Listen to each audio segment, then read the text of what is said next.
안녕하세요. 달밤입니다. 오늘은 탈무드의 두 번째 이야기를 가지고 왔습니다. 유대인의 지혜의 근원인 탈무드. 오늘도 재밌는 이야기 듣고 꿀잠 주무시기 바랍니다. 집착이 최고의 증거. 3명의 상인이 함께 장사를 해서 큰 돈을 모았습니다. 그들이 번 돈을 가지고 예루살렘에 도착했는데 마침 다음 날이 안식일이었습니다. 세 사람은 돈을 잃어버릴까 두려워 함께 땅에 묻고 안식일 예배에 참석했습니다. 그런데 세 사람 가운데 한 명이 몰래 빠져나와 돈을 몽땅 파낸 후 감쪽같이 다시 예배에 참석했습니다. 나중에 돈이 사라진 것을 알게 되고 세 사람은 서로를 범인이라고 지목하며 싸우기 시작했습니다. 결국 지혜의 왕인 솔로몬 왕을 찾아가 재판을 부탁했습니다. 저희는 함께 사업을 해서 큰 돈을 모았는데 그 돈을 한 사람이 훔쳐가 버렸습니다. 범인이 누구인지 꼭 밝혀주세요. 솔로몬 왕은 사연을 듣고 나서 말했습니다. 보아하니 3명이 모두 두뇌가 명석해 보이는구나. 내가 지금 고심하고 있는 다른 재판이 있는데 먼저 이것에 대한 의견을 부탁한다. 그러고 나서 당신들의 재판을 하려고 하오. 세 사람은 흔쾌히 승낙했습니다. 솔로몬 왕은 이야기를 시작했습니다. 한 젊은 처녀가 한 남자와 결혼을 약속했어. 양쪽 집안이 서로 인사를 하고 결혼식도 준비하고 있었지. 그런데 그 처녀는 얼마 지나지 않아 다른 남자와 사랑에 빠지고 말았어.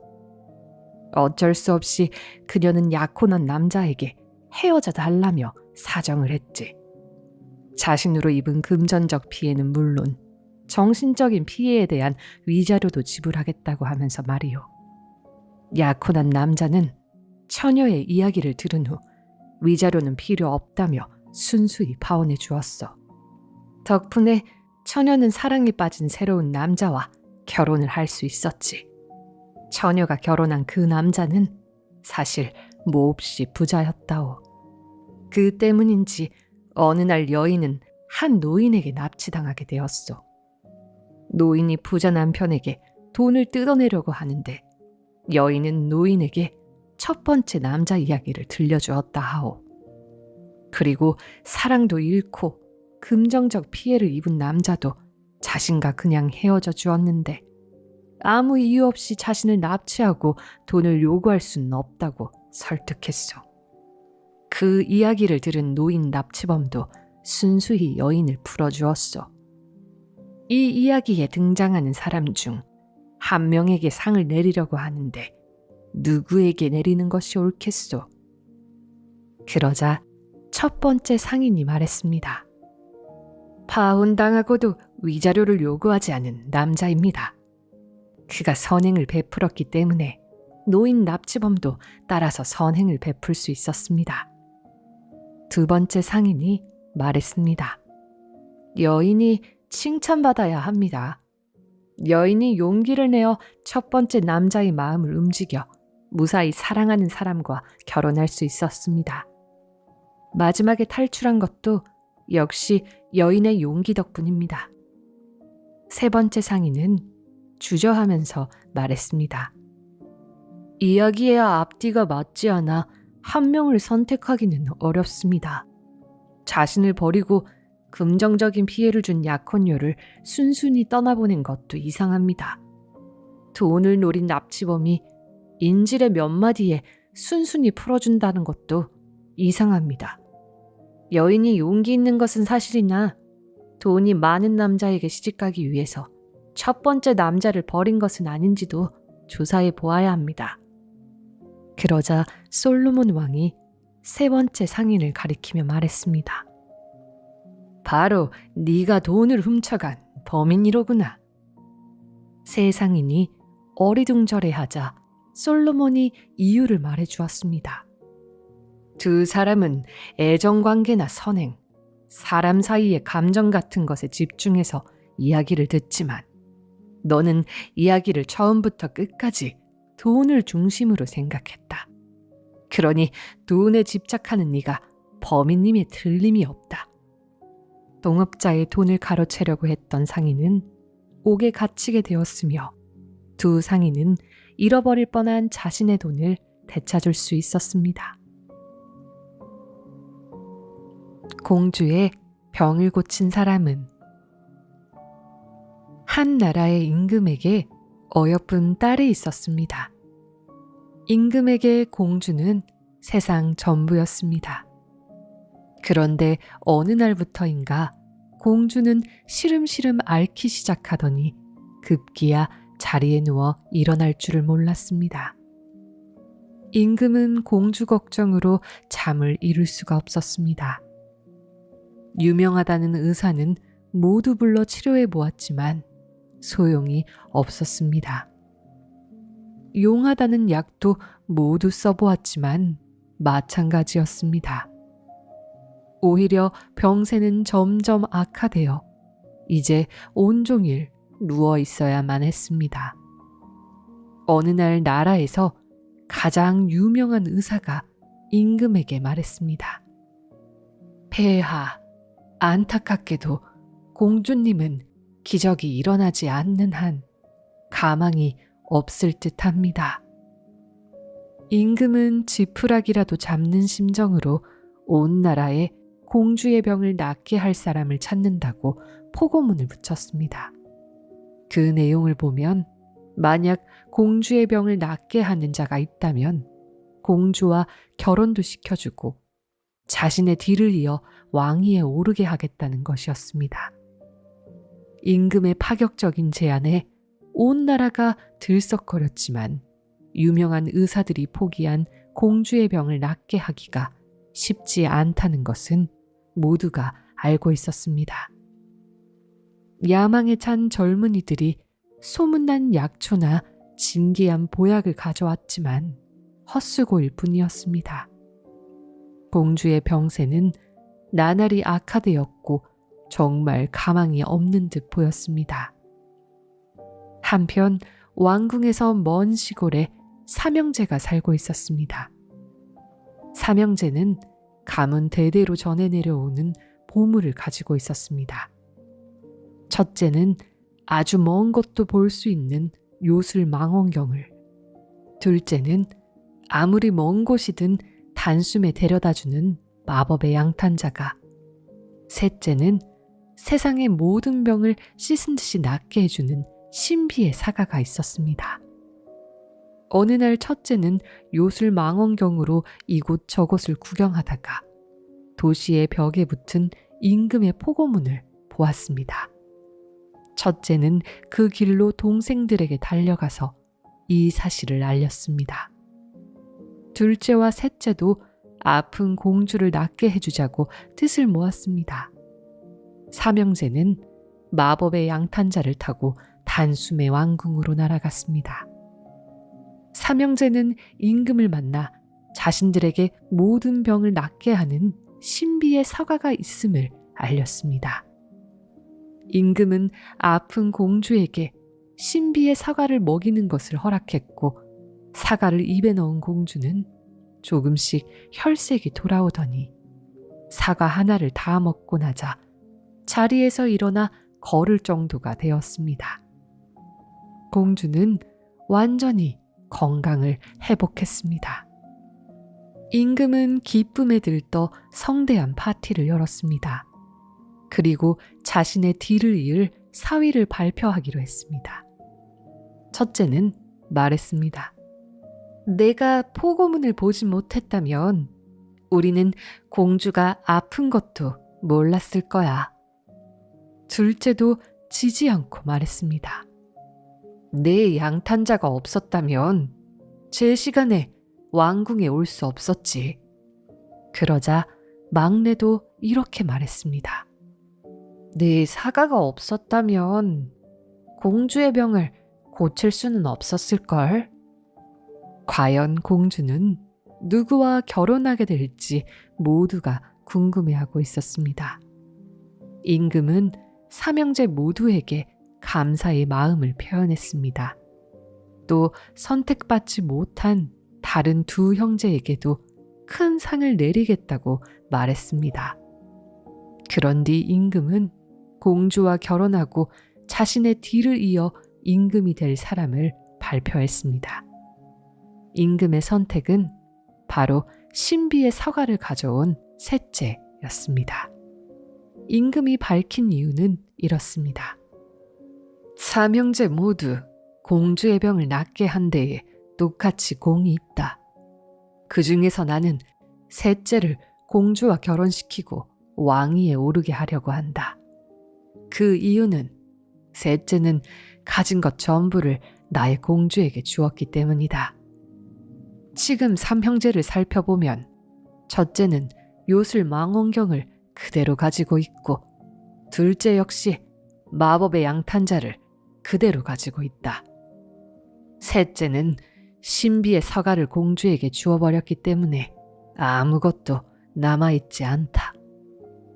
그는 공주에게 모든 것을 주었기 때문에 그것이 가장 귀중하여 셋째를 사위로 삼겠노라. 탈무드에는 이런 말이 있습니다. 무엇을 줄 때 전부를 주는 것이 가장 귀하다. 여러분의 생각은 어떠신가요? 양치기 소년의 추억. 왕이 황야에서 사냥하는데 감미로운 피리 소리가 들렸습니다.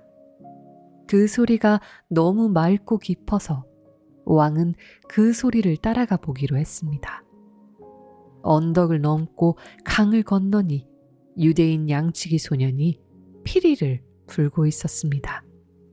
왕이 양치기 소년의 얼굴을 가만히 보니 눈빛이 총명하고 얼굴에 귀한 기운이 흐르는 것이 마음에 쏙 들었습니다. 나와 함께 궁궐로 가서 내 일을 도와주어라. 양치기 소년이 왕을 따라 궁궐에 들어가니 왕은 그를 재무 담당 대신으로 임명해 주었습니다. 왕의 총애가 나날이 깊어지자 신하들은 그를 시기하기 시작했습니다. 매일 양치기 소년을 내쫓을 궁리를 하다 어느 날 왕에게 아뢰었습니다. 유대인 양치기 소년이 돈을 빼돌리고 있다고 합니다. 정말이냐? 은혜도 모르는 녀석. 역시 유대인은 돈밖에 모르는군. 왕은 화를 내며 양치기 소년의 예금 통장을 조사하게 했습니다. 하지만 소년에게는 아예 계좌가 없었습니다. 그렇다면 집에 현금과 보석을 쌓아두고 있나 보구나. 그의 집을 샅샅이 조사해라. 하지만 소년의 집은 검소하게 꾸며져 있었고 아무것도 발견할 수 없었습니다. 그런데 자물쇠가 채워져 있는 수상한 방 하나가 있었습니다. 하인들에게 물어보니 그 방만은 청소를 시키지 않고 양치기 소년만 드나든다는 것이었습니다. 신하들은 신이 나서 말했습니다. 그것 보십시오. 저 비밀의 방에 분명 빼돌린 돈과 금은 보화가 있을 겁니다. 왕은 그 방의 문을 부수라고 명령했습니다. 문짝이 떨어져 나가자 방이 열렸습니다. 그곳에는 금은 보화 대신에 양치기 시절의 낡은 배낭과 누더기 그리고 피리가 놓여 있었습니다. 왕은 방에서 나온 물건들을 보고 깜짝 놀라 물었습니다. 도대체 이것들이 다 무엇이냐? 이것을 왜 귀하게 간직하고 있는 것이냐? 그러자 양치기 소년이 대답했습니다. 폐하께서 저를 대신으로 임명하셨지만 저는 사실 양치기 소년이었습니다. 저는 그때 제 옷과 배낭, 지팡이와 피리까지 모두 이 방에 넣었습니다. 그리고 매일 1시간씩 이곳에서 옛날과 똑같이 차려입고 피리를 붑니다.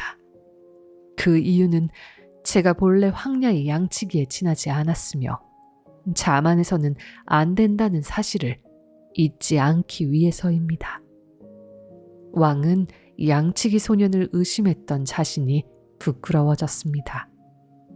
왕은 그를 모함한 신하들에게는 벌을 내리고 소년에 대한 믿음은 더욱 굳건해졌습니다. 자신의 지위나 신분이 갑자기 높아지면 쉽게 자만심에 빠지곤 하지요. 옛날 어려웠던 시절의 일은 모두 잊어버리고 경거망동해서 화를 부르기도 한답니다.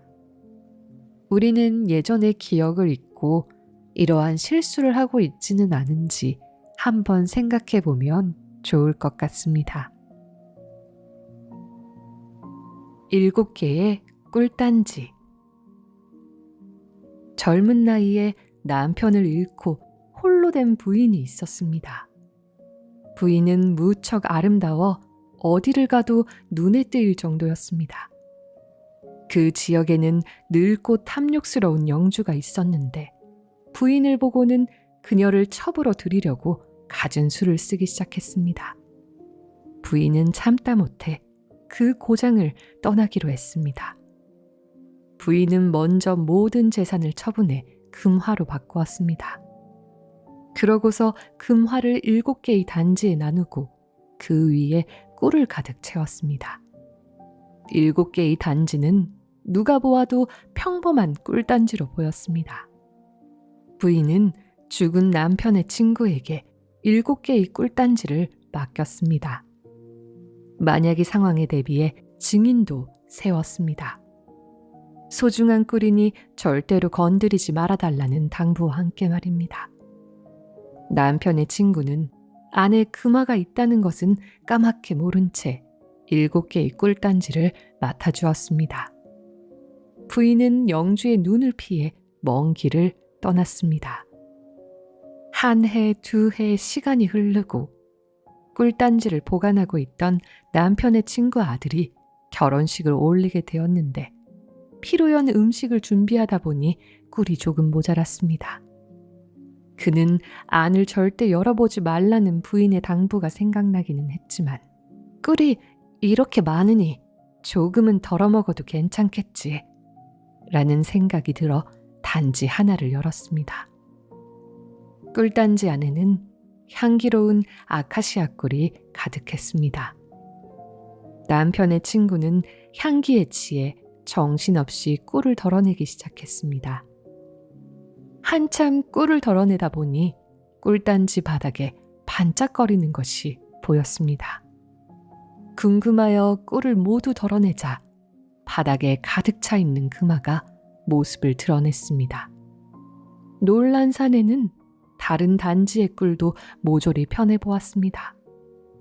꿀단지 7개에는 모두 금화가 가득 들어있었습니다. 그는 욕심이 생겨 금화를 모두 꺼낸 후 항아리에 꿀을 가득 채워놓았습니다. 다시 몇 년이 흐르고 늙은 영주는 세상을 떠났습니다. 그 소식을 전해 들은 부인은 그리운 고향으로 돌아왔고 남편의 친구를 찾아가 꿀단지를 돌려달라고 말했습니다. 남편의 친구는 처음 꿀단지를 맡길 당시에 증인을 불렀습니다. 그리고 증인 앞에서 7개의 꿀단지를 부인에게 돌려주었습니다. 꿀단지를 받은 부인은 서둘러 꿀을 덜어냈지만 금화는 한 입도 보이지 않았습니다. 부인은 화가 나서 재판관을 찾아가 사정을 이야기했습니다. 재판관이 물었습니다. 항아리에 금화가 들어있다는 사실을 증언할 사람이 있습니까? 부인이 대답했습니다. 없습니다. 저 혼자 아는 사실입니다. 재판관은 말했습니다.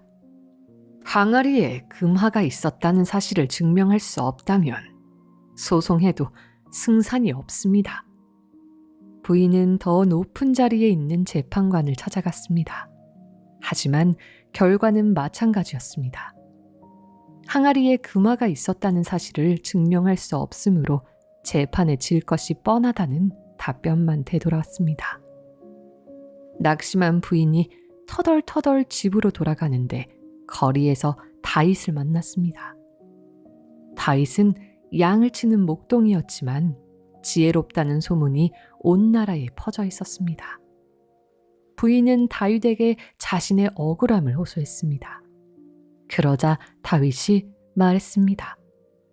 사울 왕이 허락하시면 제가 재판을 해드리겠습니다.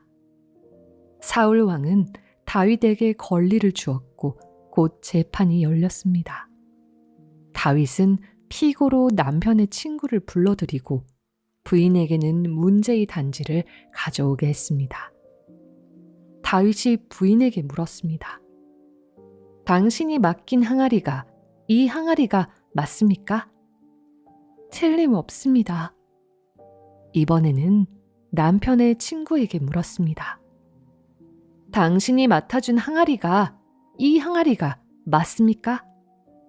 네, 맞습니다. 다윗은 7개의 항아리를 하나하나 두들겨 깼습니다. 그랬더니 항아리의 파편들 사이로 금화 2닙이 발견되었습니다. 꿀이 굳으면서 금화가 항아리 바닥에 눌러붙어 있었던 것입니다. 그것을 본 다윗이 말했습니다. 항아리에서 금화가 나왔으니 부인이 증언이 맞소. 당장 부인에게 나머지 금화를 돌려주시오. 그렇게 부인은 잃어버렸던 금화를 되찾게 되었고 사람들은 다시 한번 다윗의 지혜에 탐복했습니다. 베니야의 자백. 솔로몬 왕은 체스를 무척 좋아했습니다. 시간이 날 때마다 체스를 즐겼는데 한 번도 진 적이 없었다고 합니다. 고문 베나야는 솔로몬 왕의 단골 체스 상대였습니다. 하지만 베나야는 매번 지는 체스를 매일 두어야 했으니 그 고통이 만만치 않았습니다. 어느 날 여느 때와 다름없이 두 사람은 체스를 하고 있었습니다. 이날은 유난히 쉽게 경기가 마무리될 듯 했습니다. 솔로몬 왕은 빠르게 승기를 잡아나갔습니다. 그런데 성 밖에서 큰 소리가 들렸습니다. 성 밖이 왜 이리 소란스러운 것인가? 솔로몬 왕은 체스를 두다 말고 벌떡 일어나 창가로 갔습니다. 무척 짧은 순간이었지만 베나야는 본능적으로 솔로몬 왕이 체스 하나를 슬쩍 감추었습니다. 다행히 솔로몬 왕은 그 사실을 눈치채지 못했고 순식간에 베나야의 역공이 시작되었습니다. 이날의 게임은 솔로몬 왕에게 첫 패배의 아픔을 안겨주었습니다. 그날 처음 패배를 맛본 솔로몬 왕은 잠이 오지 않아 종일 뒤척였습니다. 분하군. 내가 체스 게임에서 패배하는 날도 있다니. 그나저나 어쩌다 패배하게 되었는지 도무지 알 수가 없는걸.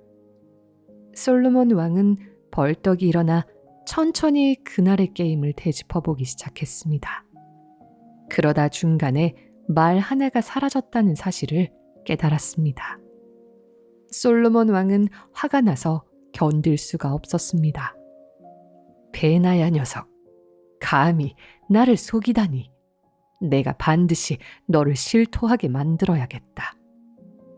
며칠 후 솔로몬 왕이 어둠이 깔린 창밖을 바라보는데 수상한 사내 둘이 자루를 어깨에 메고 허둥대며 지나가는 모습이 보였습니다. 보아하니 좀도둑임에 틀림이 없었습니다. 솔로몬 왕은 허름한 옷으로 갈아입고 그들에게 접근했습니다. 뻔뻔하게 대충 인사를 한 후 그들에게 말했습니다.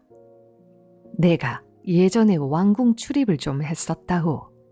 여기 임금이 거치하는 왕실의 열쇠가 있어. 왕실의 구조도 물론 잘 알고 있어. 나와 크기 한 건 해보지 않겠소. 두 사내는 솔로몬 왕의 믿음직한 모습과 왕실 열쇠에 마음이 움직였습니다. 좋소. 열쇠도 있고 구조도 알고 있다 하니 앞장서시오. 물건을 훔쳐서 나오는 것은 힘이 센 우리가 하겠소. 세 사람은 날이 완전히 깜깜해질 때까지 기다렸다가 궁궐에 잠입했습니다. 도둑들은 여기저기 진기한 물건으로 가득 차 있는 궁궐의 모습에 넋이 나갔습니다. 그때 솔로몬 왕이 말했습니다. 그렇게 부피만 큰 것보다는 작아도 값비싼 것을 담아야 하오. 이쪽으로 오시오. 솔로몬 왕은 그들을 방으로 유인한 후 밖에서 잠가버렸습니다. 두 도둑은 바로 체포되었습니다. 다음 날 솔로몬 왕은 신하들을 모은 후 두 도둑을 데리고 나와 재판을 열었습니다. 여러분, 이 자들은 어젯밤 현장에서 붙잡힌 도둑들입니다. 게다가 왕의 물건을 훔친 자들이요. 이 자들을 어떻게 벌하는 것이 좋을지 여러분의 의견을 듣고 싶습니다. 이 말을 듣던 베나야는 가슴이 철렁 내려앉았습니다. 신하들이 왕의 물건을 훔친 자를 어떻게 벌할지를 이야기하는 것이 꼭 자신에게 하는 말 같았습니다. 신하들이 말하는 형벌은 점점 무거워지고 있었고 참다 못해 베나야는 왕 앞으로 나아가 무릎을 꿇었습니다. 제가 죽을 죄를 지었습니다. 지난번에 채스를 두다가 말 하나를 훔쳤습니다. 제가 죽을 죄를 지었습니다. 지난번에 채스를 두다가 말 하나를 훔쳤습니다. 제가 승부를 조작했습니다. 베나야의 말에 솔로몬 왕은 웃으며 말했습니다. 허허, 그런 사소한 일은 잊었소. 이 재판은 어제 잡은 두 도둑을 벌하려고 하는 것이니 베나야 고문은 어서 자신의 자리로 가십시오. 베나야는 부끄러움에 얼굴이 붉어진 채 자신의 자리로 돌아갔다고 합니다.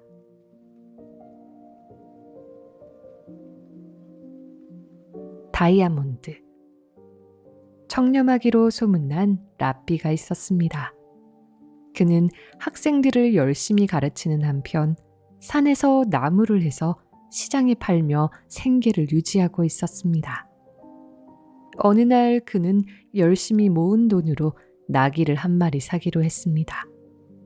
나귀가 있으면 많은 양의 나무를 한꺼번에 시장에 팔 수 있고 탈무드를 공부하고 가르칠 시간을 벌 수 있을 테니까요. 그는 시장에서 한 아랍인에게 나귀 한 마리를 샀습니다.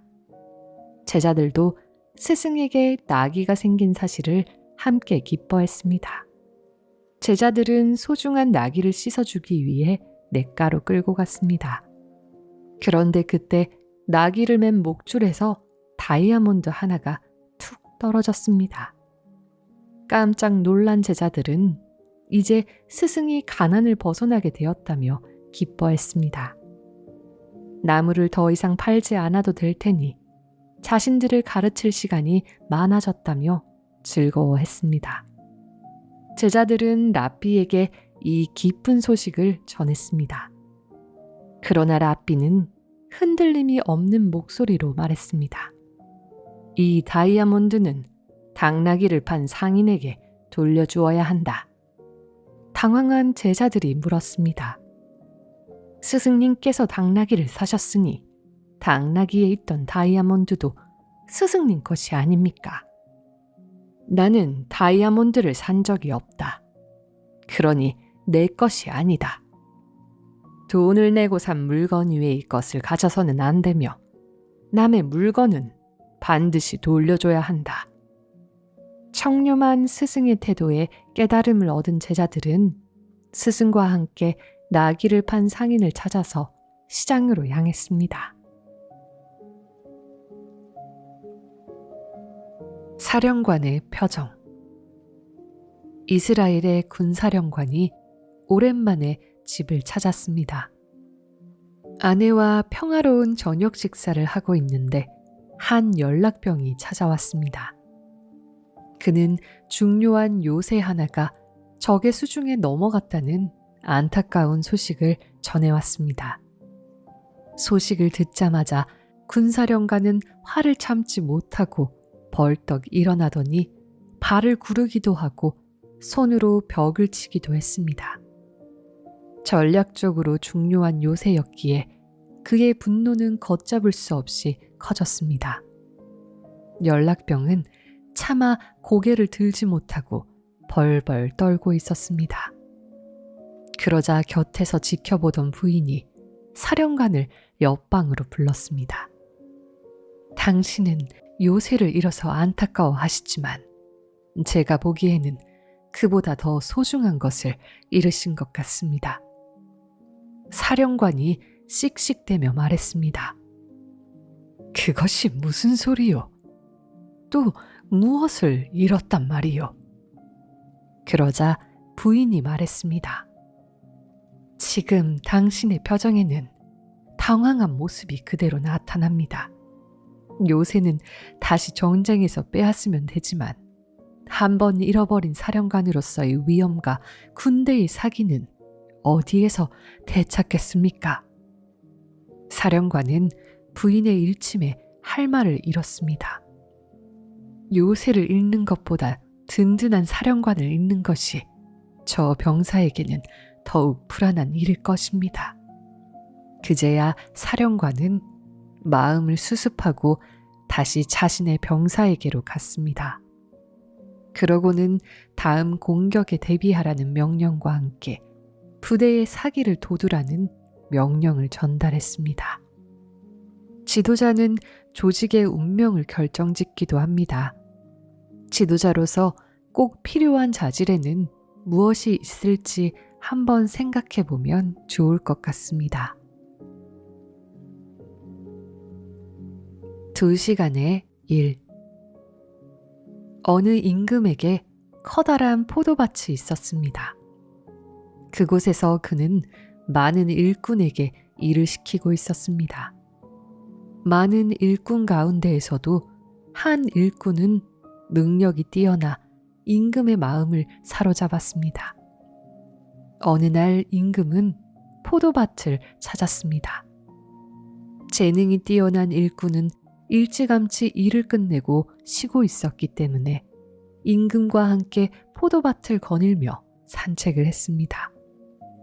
저녁이 되자 모든 일꾼이 품삯을 받기 위해 줄을 섰습니다.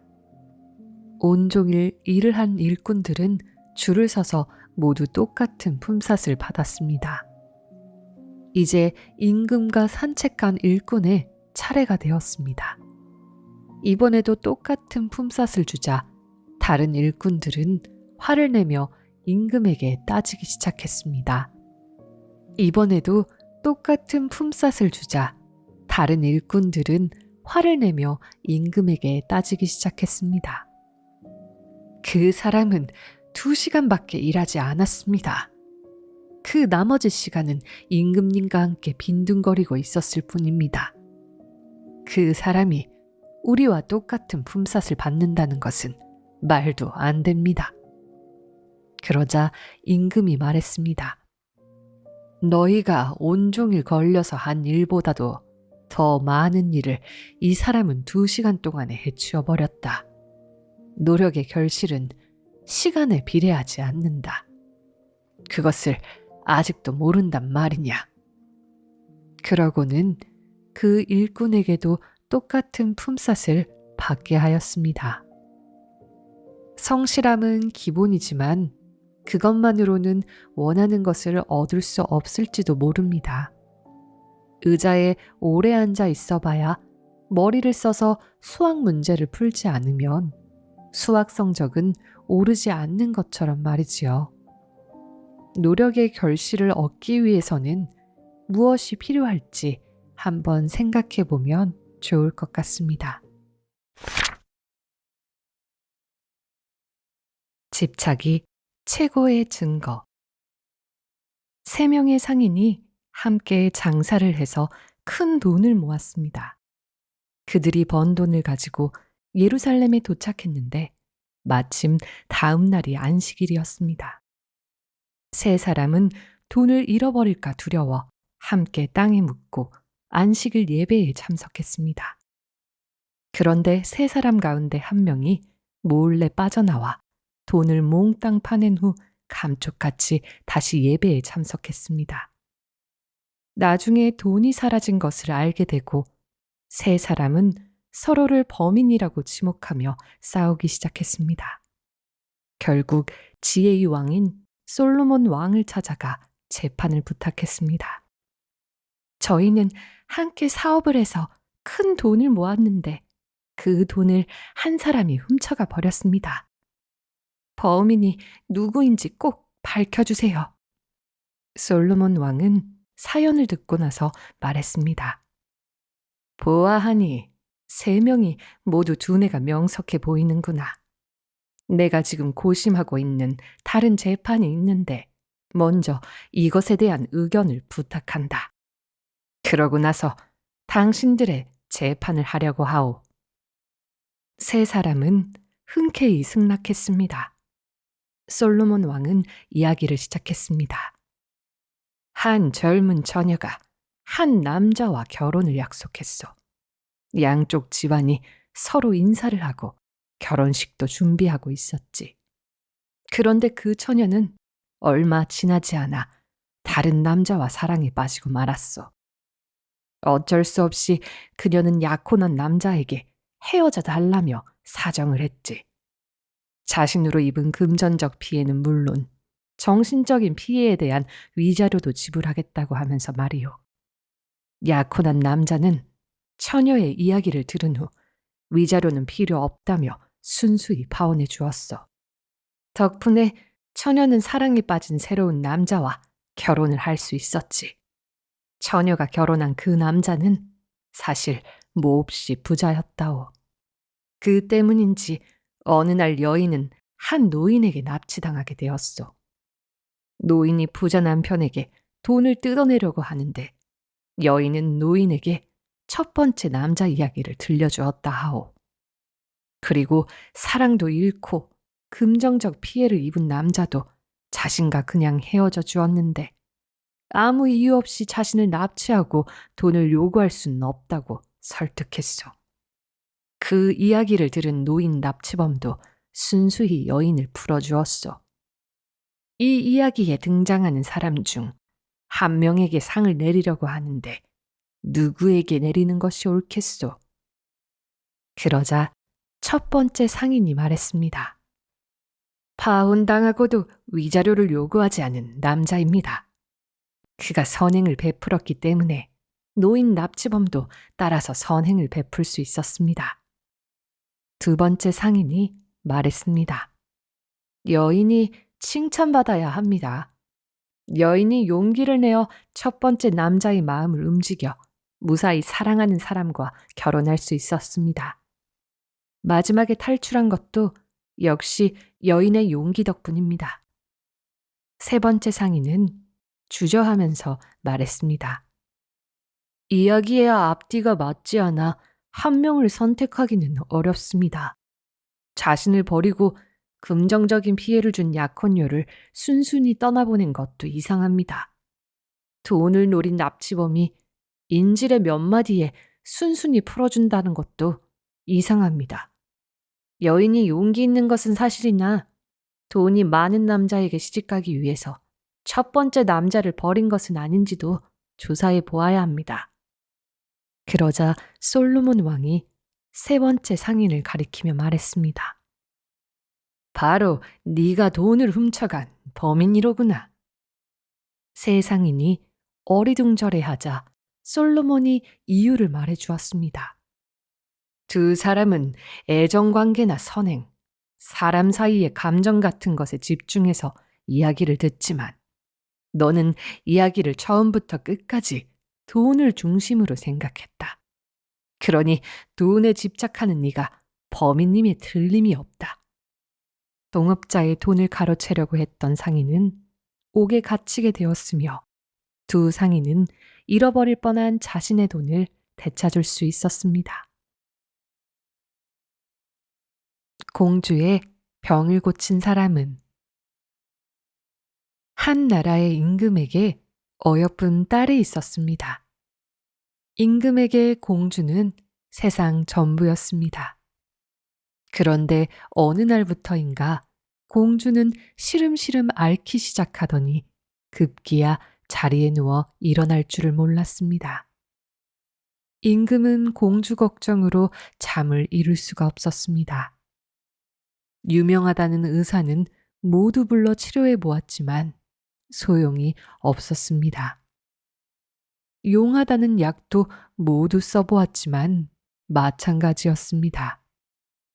오히려 병세는 점점 악화되어 이제 온종일 누워 있어야만 했습니다. 어느 날 나라에서 가장 유명한 의사가 임금에게 말했습니다. 폐하, 안타깝게도 공주님은 기적이 일어나지 않는 한 가망이 없을 듯합니다. 임금은 지푸라기라도 잡는 심정으로 온 나라에 공주의 병을 낫게 할 사람을 찾는다고 포고문을 붙였습니다. 그 내용을 보면 만약 공주의 병을 낫게 하는 자가 있다면 공주와 결혼도 시켜주고 자신의 뒤를 이어 왕위에 오르게 하겠다는 것이었습니다. 임금의 파격적인 제안에 온 나라가 들썩거렸지만 유명한 의사들이 포기한 공주의 병을 낫게 하기가 쉽지 않다는 것은 모두가 알고 있었습니다. 야망에 찬 젊은이들이 소문난 약초나 진기한 보약을 가져왔지만 헛수고일 뿐이었습니다. 공주의 병세는 나날이 악화되었고 정말 가망이 없는 듯 보였습니다. 한편 왕궁에서 먼 시골에 삼형제가 살고 있었습니다. 삼형제는 가문 대대로 전해 내려오는 보물을 가지고 있었습니다. 첫째는 아주 먼 곳도 볼 수 있는 요술 망원경을, 둘째는 아무리 먼 곳이든 단숨에 데려다주는 마법의 양탄자가, 셋째는 세상의 모든 병을 씻은 듯이 낫게 해주는 신비의 사과가 있었습니다. 어느 날 첫째는 요술 망원경으로 이곳저곳을 구경하다가 도시의 벽에 붙은 임금의 포고문을 보았습니다. 첫째는 그 길로 동생들에게 달려가서 이 사실을 알렸습니다. 둘째와 셋째도 아픈 공주를 낫게 해주자고 뜻을 모았습니다. 삼형제는 마법의 양탄자를 타고 단숨에 왕궁으로 날아갔습니다.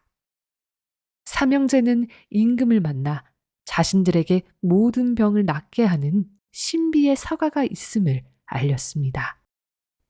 임금은 아픈 공주에게 신비의 사과를 먹이는 것을 허락했고 사과를 입에 넣은 공주는 조금씩 혈색이 돌아오더니 사과 하나를 다 먹고 나자 자리에서 일어나 걸을 정도가 되었습니다.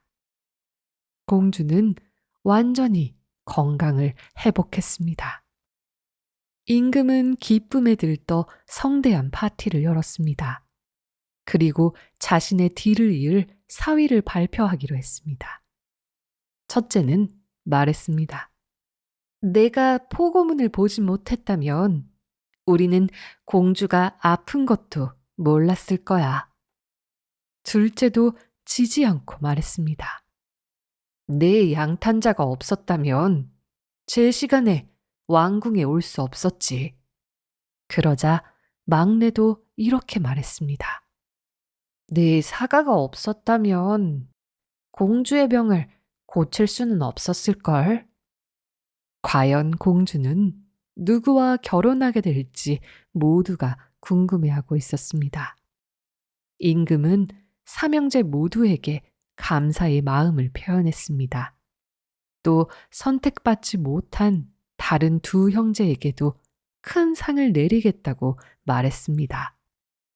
그런 뒤 임금은 공주와 결혼하고 자신의 뒤를 이어 임금이 될 사람을 발표했습니다.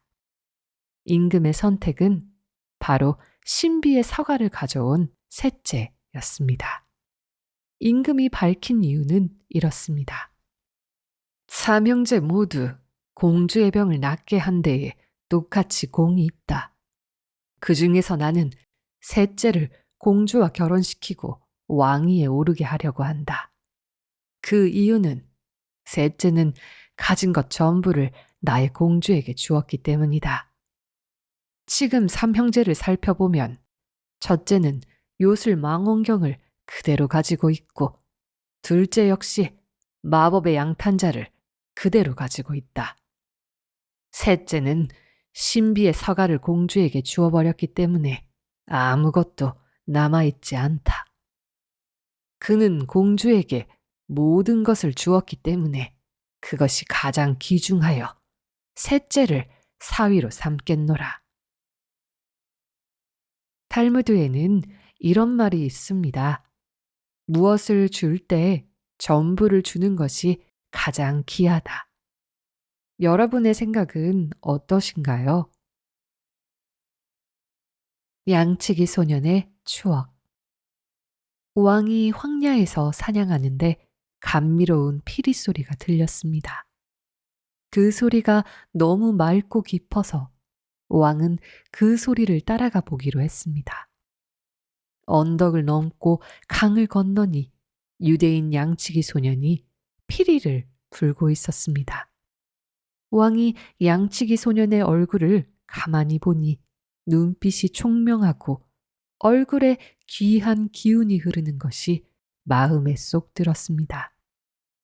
나와 함께 궁궐로 가서 내 일을 도와주어라. 양치기 소년이 왕을 따라 궁궐에 들어가니 왕은 그를 재무 담당 대신으로 임명해 주었습니다. 왕의 총애가 나날이 깊어지자 신하들은 그를 시기하기 시작했습니다. 매일 양치기 소년을 내쫓을 궁리를 하다 어느 날 왕에게 아뢰었습니다. 유대인 양치기 소년이 돈을 빼돌리고 있다고 합니다. 정말이냐? 은혜도 모르는 녀석. 역시 유대인은 돈밖에 모르는군.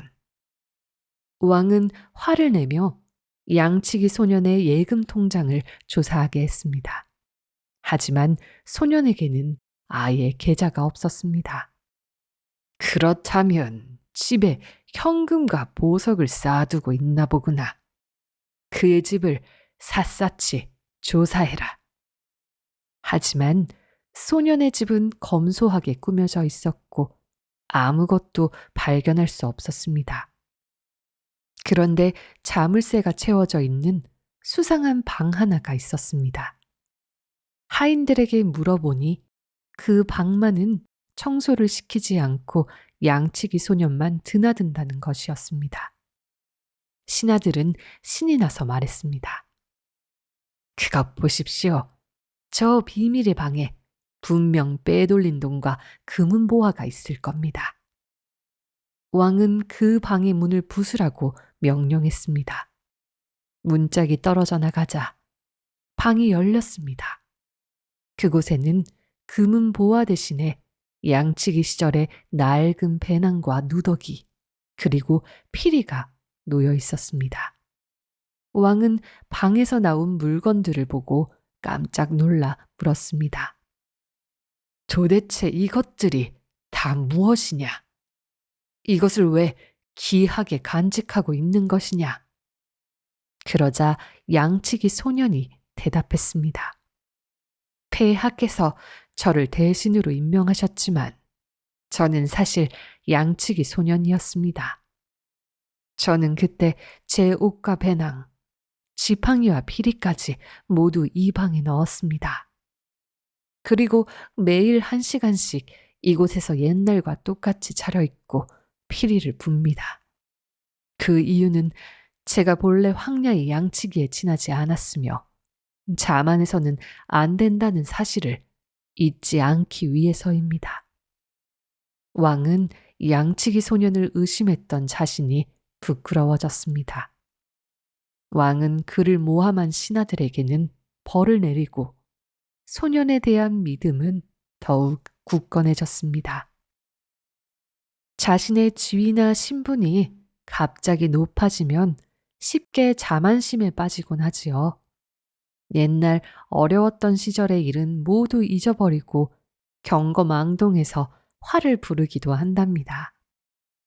우리는 예전의 기억을 잊고 이러한 실수를 하고 있지는 않은지 한번 생각해 보면 좋을 것 같습니다. 7개의 꿀단지. 젊은 나이에 남편을 잃고 홀로 된 부인이 있었습니다. 부인은 무척 아름다워 어디를 가도 눈에 띄일 정도였습니다. 그 지역에는 늙고 탐욕스러운 영주가 있었는데 부인을 보고는 그녀를 첩으로 들이려고 갖은 수를 쓰기 시작했습니다. 부인은 참다 못해 그 고장을 떠나기로 했습니다. 부인은 먼저 모든 재산을 처분해 금화로 바꾸었습니다. 그러고서 금화를 7개의 단지에 나누고 그 위에 꿀을 가득 채웠습니다. 7개의 단지는 누가 보아도 평범한 꿀단지로 보였습니다.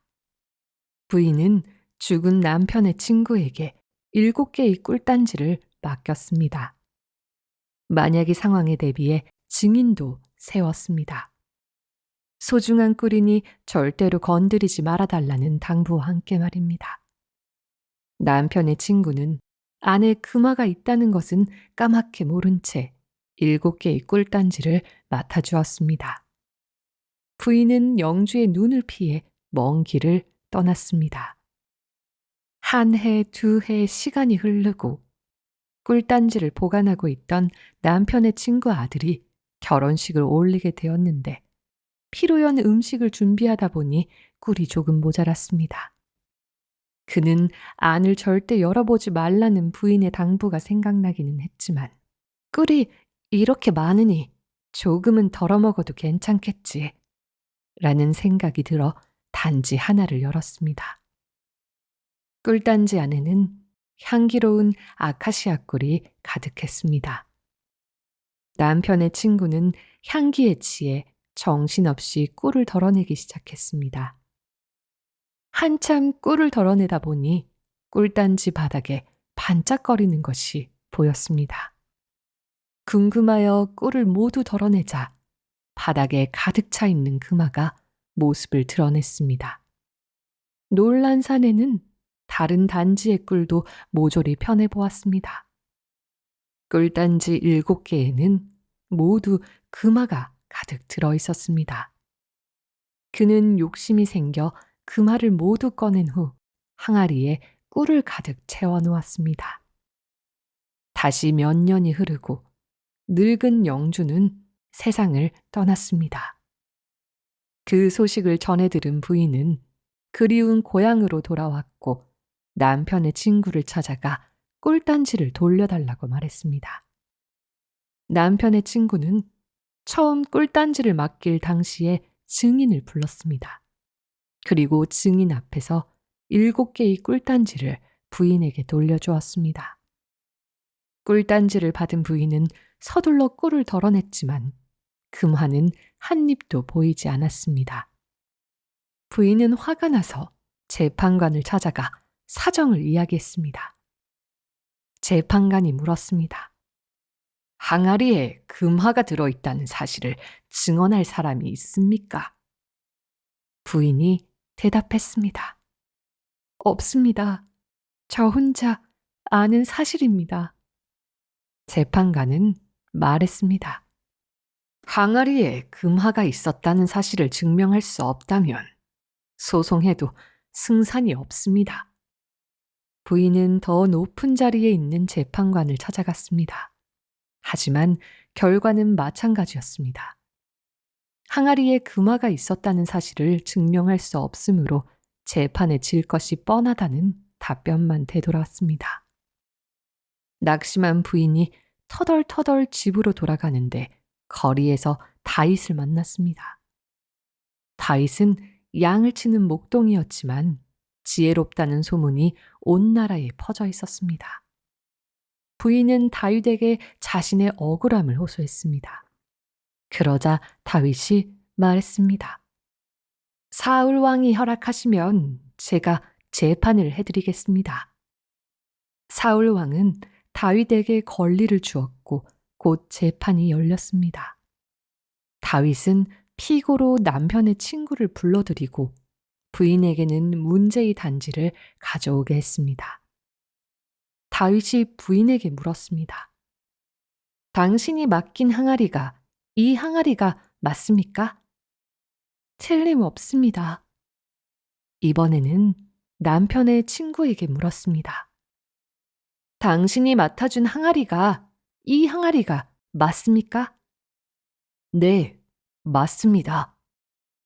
다윗은 7개의 항아리를 하나하나 두들겨 깼습니다. 그랬더니 항아리의 파편들 사이로 금화 2잎이 발견되었습니다. 꿀이 굳으면서 금화가 항아리 바닥에 눌러붙어 있었던 것입니다. 그것을 본 다윗이 말했습니다. 항아리에서 금화가 나왔으니 부인이 증언이 맞소. 당장 부인에게 나머지 금화를 돌려주시오. 그렇게 부인은 잃어버렸던 금화를 되찾게 되었고 사람들은 다시 한번 다윗의 지혜에 탐복했습니다. 베니야의 자백. 솔로몬 왕은 체스를 무척 좋아했습니다. 시간이 날 때마다 체스를 즐겼는데 한 번도 진 적이 없었다고 합니다. 고문 베나야는 솔로몬 왕의 단골 체스 상대였습니다. 하지만 베나야는 매번 지는 체스를 매일 두어야 했으니 그 고통이 만만치 않았습니다. 어느 날 여느 때와 다름없이 두 사람은 체스를 하고 있었습니다. 이날은 유난히 쉽게 경기가 마무리될 듯 했습니다. 솔로몬 왕은 빠르게 승기를 잡아나갔습니다. 그런데 성 밖에서 큰 소리가 들렸습니다. 성 밖이 왜 이리 소란스러운 것인가? 솔로몬 왕은 체스를 두다 말고 벌떡 일어나 창가로 갔습니다.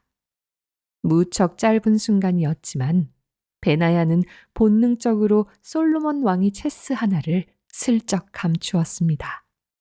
다행히 솔로몬 왕은 그 사실을 눈치채지 못했고 순식간에 베나야의 역공이 시작되었습니다.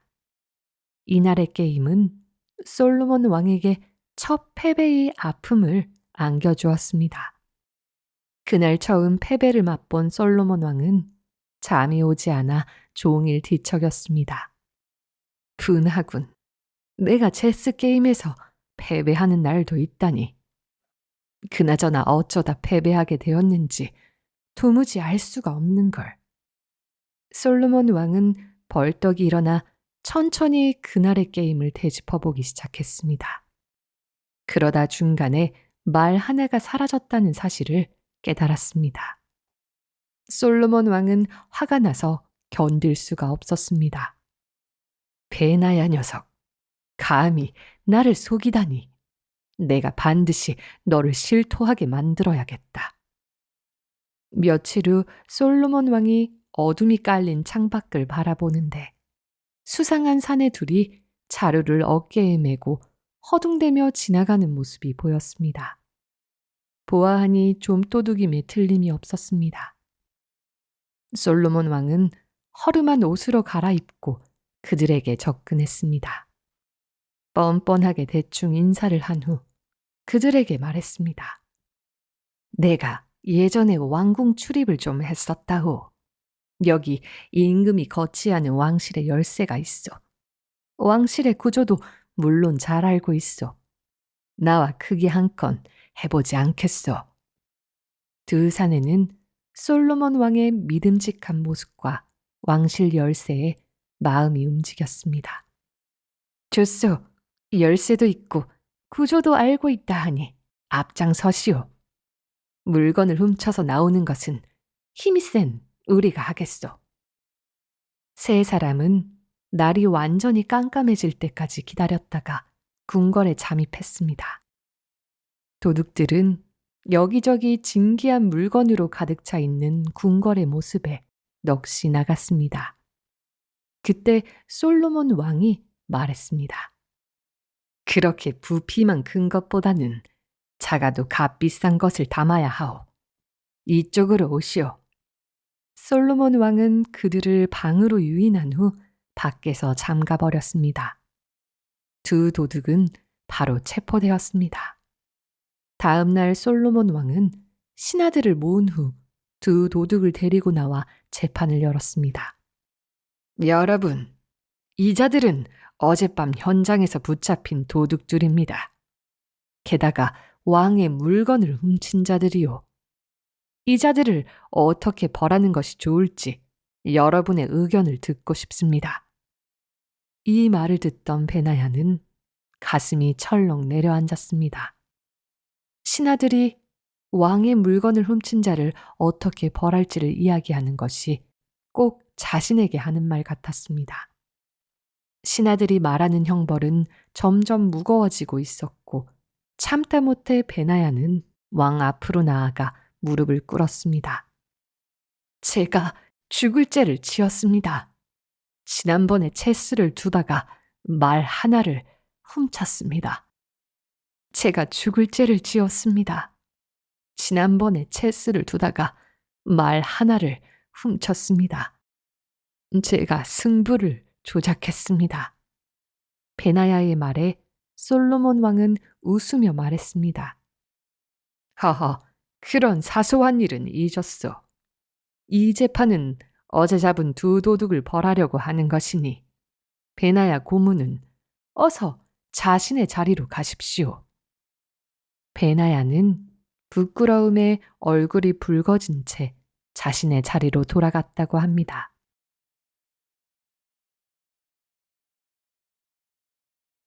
다이아몬드.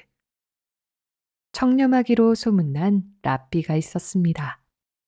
그는 학생들을 열심히 가르치는 한편 산에서 나무를 해서 시장에 팔며 생계를 유지하고 있었습니다. 어느 날 그는 열심히 모은 돈으로 나귀를 한 마리 사기로 했습니다. 나귀가 있으면 많은 양의 나무를 한꺼번에 시장에 팔 수 있고 탈무드를 공부하고 가르칠 시간을 벌 수 있을 테니까요. 그는 시장에서 한 아랍인에게 나귀 한 마리를 샀습니다. 제자들도 스승에게 나귀가 생긴 사실을 함께 기뻐했습니다. 제자들은 소중한 나귀를 씻어주기 위해 냇가로 끌고 갔습니다. 그런데 그때 나귀를 맨 목줄에서 다이아몬드 하나가 툭 떨어졌습니다. 깜짝 놀란 제자들은 이제 스승이 가난을 벗어나게 되었다며 기뻐했습니다. 나무를 더 이상 팔지 않아도 될 테니 자신들을 가르칠 시간이 많아졌다며 즐거워했습니다. 제자들은 랍비에게 이 기쁜 소식을 전했습니다. 그러나 랍비는 흔들림이 없는 목소리로 말했습니다. 이 다이아몬드는 당나귀를 판 상인에게 돌려주어야 한다. 당황한 제자들이 물었습니다. 스승님께서 당나귀를 사셨으니 당나귀에 있던 다이아몬드도 스승님 것이 아닙니까? 나는 다이아몬드를 산 적이 없다. 그러니 내 것이 아니다. 돈을 내고 산 물건 위의 것을 가져서는 안 되며 남의 물건은 반드시 돌려줘야 한다. 청렴한 스승의 태도에 깨달음을 얻은 제자들은 스승과 함께 나귀를 판 상인을 찾아서 시장으로 향했습니다. 사령관의 표정. 이스라엘의 군사령관이 오랜만에 집을 찾았습니다. 아내와 평화로운 저녁 식사를 하고 있는데 한 연락병이 찾아왔습니다. 그는 중요한 요새 하나가 적의 수중에 넘어갔다는 안타까운 소식을 전해왔습니다. 소식을 듣자마자 군사령관은 화를 참지 못하고 벌떡 일어나더니 발을 구르기도 하고 손으로 벽을 치기도 했습니다. 전략적으로 중요한 요새였기에 그의 분노는 걷잡을 수 없이 커졌습니다. 연락병은 차마 고개를 들지 못하고 벌벌 떨고 있었습니다. 그러자 곁에서 지켜보던 부인이 사령관을 옆방으로 불렀습니다. 당신은 요새를 잃어서 안타까워하시지만 제가 보기에는 그보다 더 소중한 것을 잃으신 것 같습니다. 사령관이 씩씩대며 말했습니다. 그것이 무슨 소리요? 또 무엇을 잃었단 말이요? 그러자 부인이 말했습니다. 지금 당신의 표정에는 당황한 모습이 그대로 나타납니다. 요새는 다시 전쟁에서 빼앗으면 되지만 한 번 잃어버린 사령관으로서의 위엄과 군대의 사기는 어디에서 되찾겠습니까? 사령관은 부인의 일침에 할 말을 잃었습니다. 요새를 잃는 것보다 든든한 사령관을 잃는 것이 저 병사에게는 더욱 불안한 일일 것입니다. 그제야 사령관은 마음을 수습하고 다시 자신의 병사에게로 갔습니다.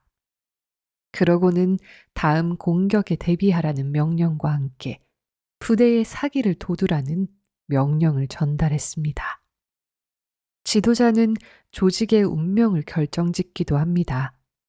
지도자로서 꼭 필요한 자질에는 무엇이 있을지 한번 생각해 보면 좋을 것 같습니다. 2시간의 일. 어느 임금에게 커다란 포도밭이 있었습니다. 그곳에서 그는 많은 일꾼에게 일을 시키고 있었습니다. 많은 일꾼 가운데에서도 한 일꾼은 능력이 뛰어나 임금의 마음을 사로잡았습니다. 어느 날 임금은 포도밭을 찾았습니다. 재능이 뛰어난 일꾼은 일찌감치 일을 끝내고 쉬고 있었기 때문에 임금과 함께 포도밭을 거닐며 산책을 했습니다. 저녁이 되자 모든 일꾼이 품삯을 받기 위해 줄을 섰습니다.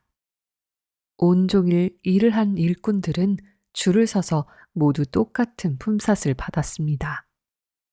이제 임금과 산책한 일꾼의 차례가 되었습니다.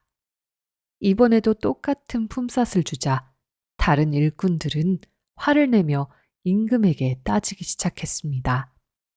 이번에도 똑같은 품삯을 주자 다른 일꾼들은 화를 내며 임금에게 따지기 시작했습니다. 그 사람은 2시간밖에 일하지 않았습니다. 그 나머지 시간은 임금님과 함께 빈둥거리고 있었을 뿐입니다. 그 사람이 우리와 똑같은 품삯을 받는다는 것은 말도 안 됩니다. 그러자 임금이 말했습니다. 너희가 온종일 걸려서 한 일보다도 더 많은 일을 이 사람은 2시간 동안에 해치워 버렸다. 노력의 결실은 시간에 비례하지 않는다. 그것을 아직도 모른단 말이냐. 그러고는 그 일꾼에게도 똑같은 품삯을 받게 하였습니다. 성실함은 기본이지만 그것만으로는 원하는 것을 얻을 수 없을지도 모릅니다. 의자에 오래 앉아 있어 봐야 머리를 써서 수학 문제를 풀지 않으면 수학 성적은 오르지 않는 것처럼 말이지요. 노력의 결실을 얻기 위해서는 무엇이 필요할지 한번 생각해 보면 좋을 것 같습니다.